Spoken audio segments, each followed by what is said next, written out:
Mustangs, baby.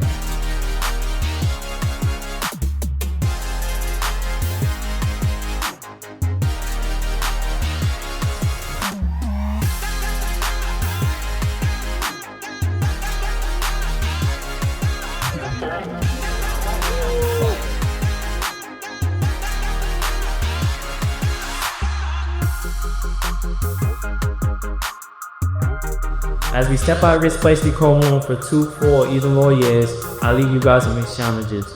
Be the change you want to see in the world, make a difference in someone else's life, and build a community wherever you go. Congratulations, class of 2025. The world is waiting for us. Let's go make that march.